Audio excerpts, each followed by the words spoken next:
salam jumpa saudara. Senang sekali saya Ansi Lema bisa kembali menjumpai Anda, dan kali ini dalam Dialog TVRI.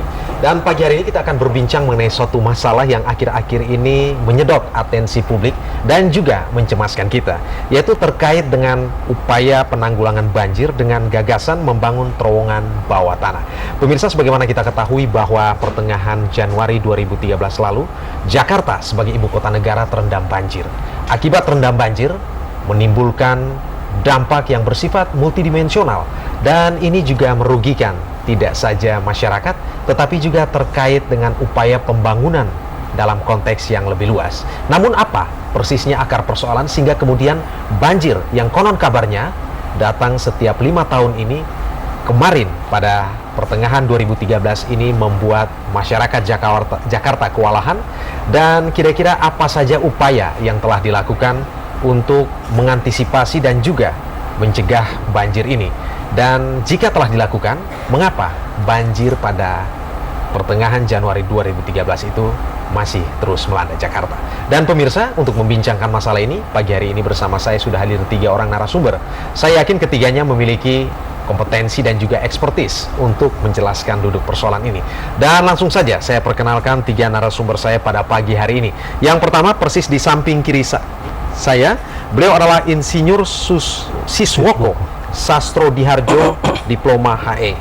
Beliau selain sebagai pengamat masalah banjir, beliau adalah juga Dirjen Sumber Daya Air pada tahun 2005 hingga 2007. Pak Siswoko, selamat pagi, senang berjumpa Anda di TVRI. Selamat pagi, Mas. Ya. Narasumber saya yang kedua, beliau adalah Dr. Insinyur Ari Setiadi Murwanto, MSc, Direktur Bina Penatagunaan Sumber Daya Air, Ditjen Sumber Daya Air, Kementerian Pekerjaan Umum. Selamat pagi, Bapak. Selamat pagi, Mas Ansi. Ya, dan narasumber saya yang ketiga, beliau adalah Firdaus Ali, penggagas di Tunnel, yang juga adalah anggota Dewan Sumber Daya Air Provinsi DKI Jakarta. Pak Firdaus, selamat pagi. Selamat pagi. Dan pemirsa, seperti biasanya selain berbincang bersama narasumber saya di studio, kami juga mengajak Anda untuk bisa terlibat dalam diskusi ini.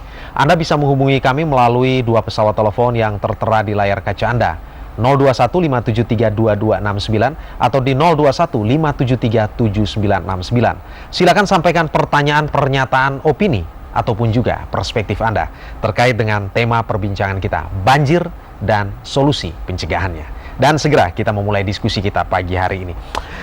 Saya akan ke pemerintah terlebih dahulu. Sebelum ke grand design, visi besar, konsepsi, kita perlu tahu, mungkin perlu ada evaluasi apa sesungguhnya akar persoalan sehingga banjir ini terjadi setiap 5 tahun ini.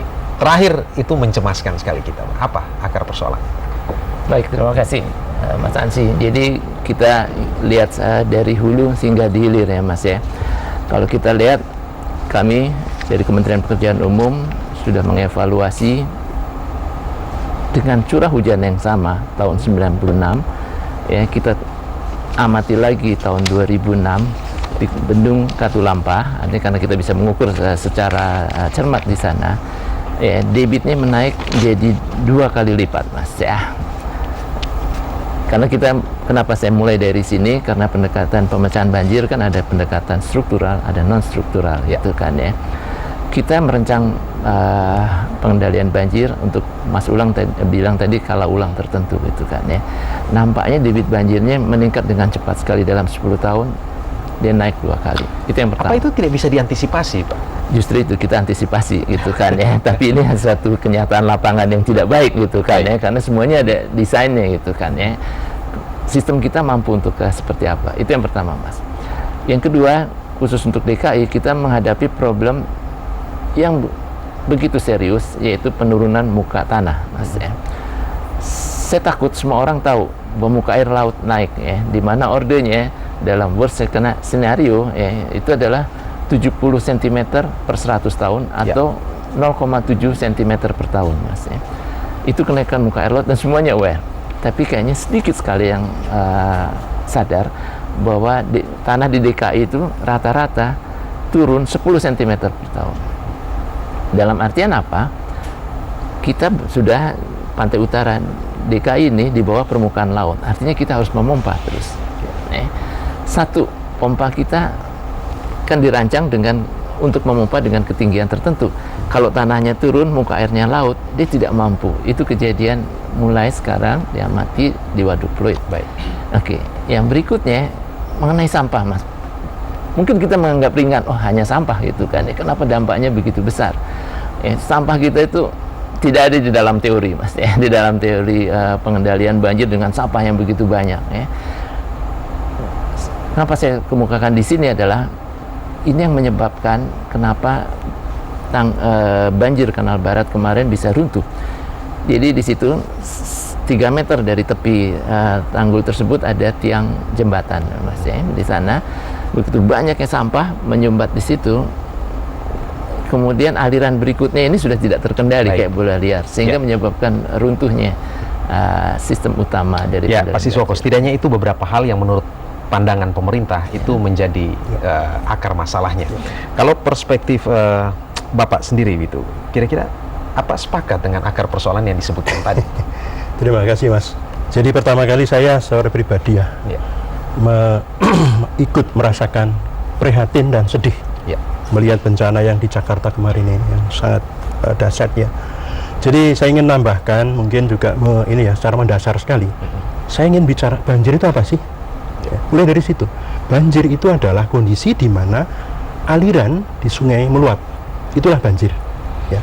Jadi air itu ngalir dari atas ke bawah, kemudian di daerah hilir sungai kita ini tidak mampu, bukan karena alam memang seperti itu. Itu secara alamiah juga meluap. Kemana? Ke dataran banjir. Ya, Mas ya. Sejak nenek moyang kita, sejak zaman dulu kala seperti itu proses itu ya. Entah dulu hutannya masih perawan pun seperti itu prosesnya, karena dataran banjir itu terbentuk akibat adanya luapan sungai. Jadi luapan sungai itu sudah merupakan kodrat gitu ya. Itu sunatullah kalau orang Islam bilang ya. Nah, sekarang apa yang terjadi? Jakarta itu 50% ya, juga kota-kota yang lain. Samarinda barusan dari TV ada, itu berada di dataran banjir ini. Apa yang terjadi? Sudah berkembang menjadi seperti ini. Tanpa mungkin kurang sekali antisipasi, adaptasi terhadap lingkungan. Nenek moyang kita dulu sudah wise ya, dengan membangun rumah panggung. Apa itu artinya? Beliau dulu sudah adaptasi dengan lingkungan. Nah, dengan adanya engineer seperti saya dan Mas Hari ini ya, kelihatannya kita jadi sombong kepada alam. Bangunan-bangunan apapun yang tadi yang diceritakan Mas Ari itu, sebetulnya apapun itu tidak bisa menjamin. Entah itu bendungan, tanggul, macam-macam itu didesain dengan kapasitas tertentu. Apalagi ada sampah macam-macam itu ya, itu tidak bisa mengamankan dataran banjir. Oleh karena itu, konsep yang modern adalah kita tinggalkan struktur. Baik, kita akan elaborasi konsep modern itu. Kita letakkan dulu apa akar persoalan. Mungkin saya akan ke Pak Firdaus. Pak Firdaus, ini banjir Jakarta bisa kita sebut sebagai natural disaster? Ataukah jangan sampai man-made disaster? Oke, bentar. Saya ingin juga kita berpikir dengan jernih ya. Pertama adalah bahwa hujan itu adalah rahmat yang diturunkan Allah. Itu harus disepakati dulu. Tidak ada dalam kecuali kalau kemudian Allah menceritakan dalam sejarah bahwa dimusnahkan sebuah golongan kaum itu karena memang betul-betul sudah murtad sekali. Tetapi sebetulnya adalah hampir di semua kitab suci adalah hujan itulah rahmat yang diturunkan Allah. Hanya persoalannya adalah karena ketidaksadaran kita, kesombongan kita, kemudian kita merubah dia menjadi bencana tadi. Itu persoalannya. Kenapa? Kita sadari bahwa dengan bertambahnya populasi, lalu kemudian kita membutuhkan ruang semakin banyak, lalu kemudian persoalan yang paling mendasar sekali, tata ruang yang kita create, yang kita rencanakan tadi tidak pernah kita ikuti dengan baik. Pak Firdaus hendak mengatakan bahwa ada konsep pembangunan yang salah di sini. Dengan demikian bahwa yang terjadi sebenarnya bukan bencana alam. Sebetulnya konsepnya tidak salah, tetapi kemudian praktiknya yang kemudian implementasinya salah. Kita punya tata ruang yang bagus sekali. Setiap 5 tahun barangkali kita review, tapi persoalannya adalah kita di lapangan kita selalu tunduk dengan situasi yang kemudian dikendalikan oleh market. Pak Firdaus, kalau dibuat pemeringkatan 5 penyebab utama akar masalah dibuat peringkat 1 sampai 5, itu apa saja? Pertama adalah tata ruang yang kita sangat hancur sekali, mulai dari hulu sampai ke hilir. Ya, kenapa? Karena memang tadi saya katakan demand untuk ruang itu makin tinggi dengan populasi tinggi. Kedua adalah perilaku masyarakat yang kemudian sangat tidak sesuai dengan ajaran agama kita, yang buang sampah, kemudian memblok saluran yang ada, ya. Ketiga, kemudian ketika pembangunan tadi dikembangkan, kita tidak mengintegrasikan bahwa pola aliran tadi itu akan berubah, lalu kemudian dibutuhkan rekayasa. Ya. Keempat, tentunya kemudian ada masalah yang terkait dengan masalah bahwa ada perubahan di Jakarta, misalkan turunnya muka tanah akibat ekstraksi air tanah yang berlebihan, lalu naiknya muka air laut.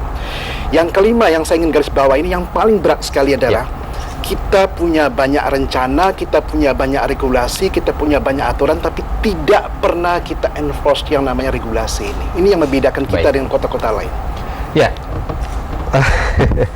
ya Pak Ari, ini kalau dijelaskan, tampaknya memang mungkin di poin pertama soal tata ruang ya, ada inkonsistensi dalam proses pembangunan, padahal tata ruangnya sudah, misalnya wilayah ini sudah diperuntukkan untuk A, ternyata dalam implementasinya untuk B.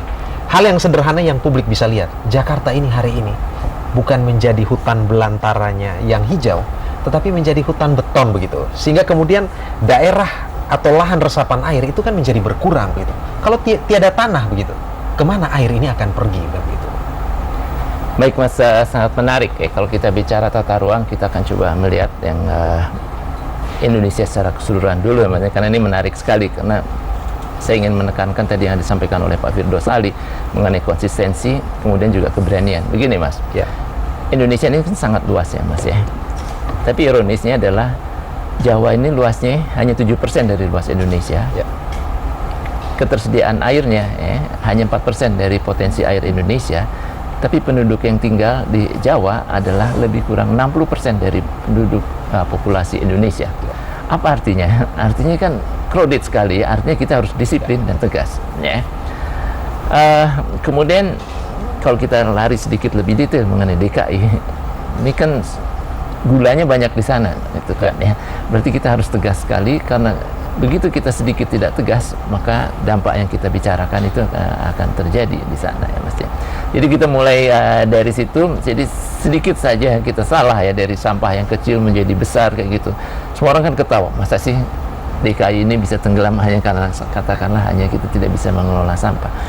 Jadi seperti itu Mas ya. Kemudian kami dari pemerintah, ini kami berduka dengan kejadian banjir kemarin, tapi kita harus cepat memperbaiki diri, kemudian merancang untuk ke masa yang lebih jauh ke depan. Kita sudah punya rencana untuk 10 tahun ke depan, 20 tahun ke depan untuk bersama-sama. Ya, tapi kita tahu bahwa 2-3 Februari 2007 Jakarta itu kan juga terendam. Betul. Nah, kita ingin tahu setelah itu apa sih yang dilakukan oleh pemerintah kita sebagai pihak yang punya otoritas. Karena ini kan bukan baru sekali. 2002 saya ingat betul. 2007 ini kan menjadi, ini sebenarnya early warning system kita ini berjalan atau tidak? Kita satu kanal banjir timur sudah kita selesaikan. Kalau Bapak lihat. Tapi fakta kemarin, kalau kita lihat itu tidak terlalu fungsional kan begitu Pak? Kanal banjir timur kemarin dalam kasus yang pertengahan Januari kemarin Pak. Mohon maaf, kayaknya kan di sana sudah mengurangi banjir banyak. Banjirnya tidak di situ sekarang. Tadi barat, yang sana di barat ya Mas ya. Di sana tidak terjadi banjir ya.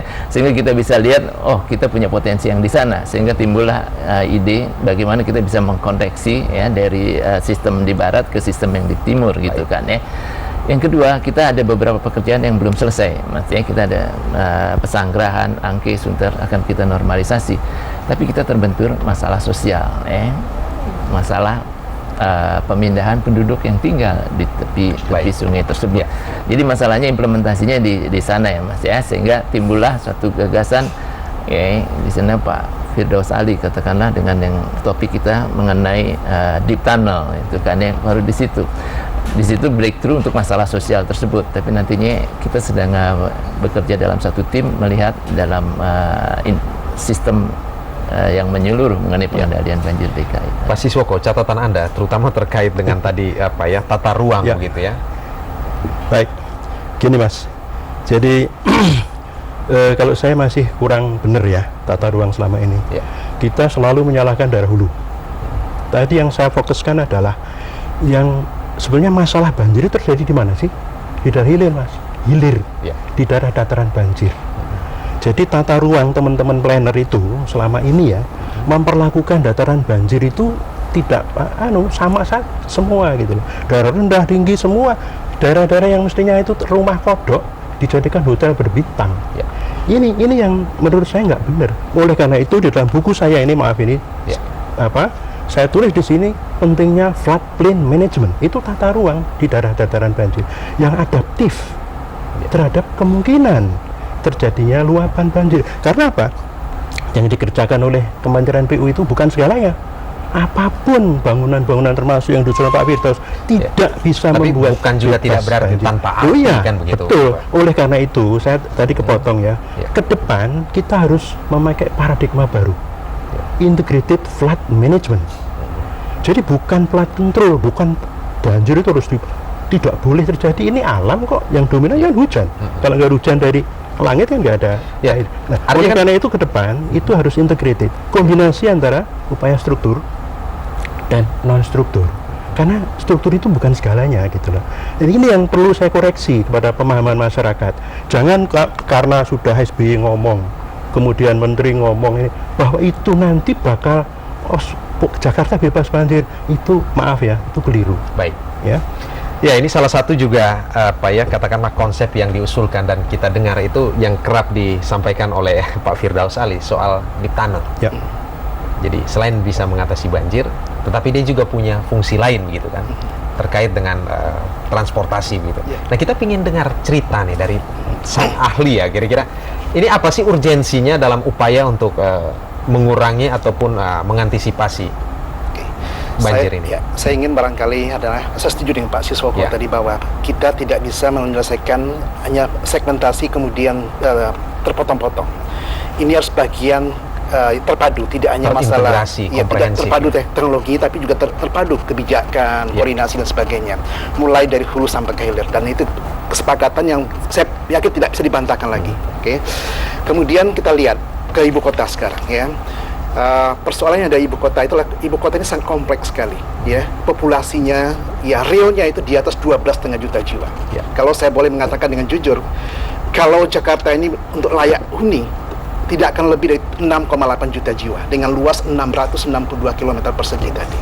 Tapi udah given kita sekarang populasi bertambah terus, kita punya 13 sungai yang merupakan rahmat sebetulnya yang diberikan oleh Tuhan kepada kita yang melewati ibu kota ini ya. Lalu kemudian kita punya kompleksitas masalah lain, bahwa kita punya masalah air baku yang krisis di ibu kota, kita punya masalah air limbah yang tidak terkelola di ibu kota, kita punya masalah kemacetan yang luar biasa. Lalu kita punya persoalan bahwa kita tidak punya utilitas kota yang dimana kemudian setiap saat PLN gali, bongkar, dipasang, tutup kembali, kemudian disusul lagi dengan Pamjaya, disusul lagi dengan telekomunikasi ya. Lalu kemudian isu yang terkait dengan masalah membangun infrastruktur pengendali banjir maupun kemudian mengendali kemacetan, isu yang paling esensial apa? Kita tidak punya kemewahan lagi untuk mendapatkan lahan di permukaan tadi. That's so simple sekali. Kenapa? Ya, membebaskan lahan itulah persoalan sosial yang mahal sekali biayanya. Gitu. Tidak mudah. Kita punya Perpres 36 2005, diperbarui lagi dengan Perpres 65 tahun 2006, dan diangkat levelnya menjadi Undang-Undang Nomor 2 tahun 2012, yaitu pembebasan tanah untuk kepentingan pembangunan infrastruktur publik. Artinya apa? Undang-undang pun sudah kita keluarkan tahun lalu, tetap tidak akan bisa mampu menyelesaikan persoalan yang luar biasa publik kita lah, membebaskan lahan dengan biaya politik dan ekonomi yang tinggi tadi. Sehingga kemudian kenapa kita kemudian tidak membawa ke ruang bawah tanah? Ruang ini yang belum kita pakai. Ruang ini setidaknya bebas dari kondisi keterbatasan lahan yang sosial cost-nya mahal tadi. Tentu kemudian membawa sebuah infrastruktur ke bawah tanah itu tidak murah. Ya, pasti lebih mahal. Artinya membangun di darat itu satu indeksnya, membangun di elevated itu dikatakan 3, di dalam itu bisa sampai 6. Lalu kemudian kalau dia hanya tunggal single function, misalkan dia adalah untuk pengendali banjir, memotong puncak banjir Ciliwung, katakanlah banjir cuma 2 minggu dalam setahun, sisanya tadi itu adalah tentunya kemudian idle. Infrastruktur ini pasti tidak akan masuk dalam hitung-hitung ekonomi, logika ekonomi sederhana gitu. Sehingga kenapa kita tidak integrasikan 5 fungsi tadi dalam satu infrastruktur tadi? Multifungsi. Nah, Pak Firdaus, dalam konsep ataupun bayangan Anda, fungsi yang utama itu apa?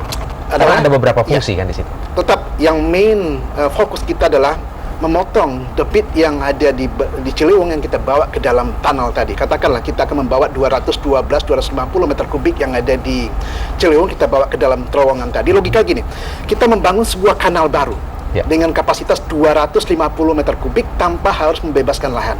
So simpel sekali, ingin saya jelaskan ya. Lalu kita bawa ke dalam tanah tadi. Fungsi utama tadi adalah untuk memotong debit banjir sehingga genangan mulai dari Rawajati sampai kemudian ke Petamburan tadi bisa kita eliminasi. Baik. Lalu kemudian kedua adalah kita punya co-benefit. Co-benefit tadi itu mengintegrasikan jalan tol, tentunya kemudian ini akan mengenerate income. Income inilah yang kemudian akan menutupi pengembalian investasi, lalu kemudian akan menutupi biaya operasi dan pemeliharaan fasilitas tadi. Kenapa? Persoalan besar kita adalah kita bisa membangun infrastruktur, tapi kemudian kita tidak punya kemauan dan keberanian untuk mengalokasikan budget untuk operasi dan pemeliharaan. Kita akan lanjutkan setelah ini, menarik sekali. Dan pemirsa, pastikan Anda masih bersama kami, Dialog TVRI akan kembali sesaat lagi.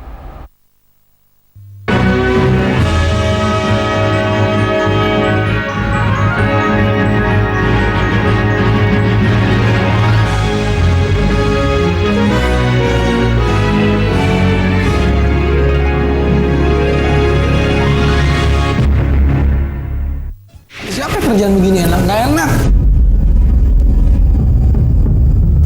Intinya gue nggak pernah nunjukin kalau gue. Yang baru di TVRI, ceritaku, suka, duka, cinta, karir dan kehidupan. Ceritaku, tontonan berkualitas buat orang cerdas. Saksikan Senin hingga Jumat pukul 9.30 hanya di TVRI. Kehidupan, harapan,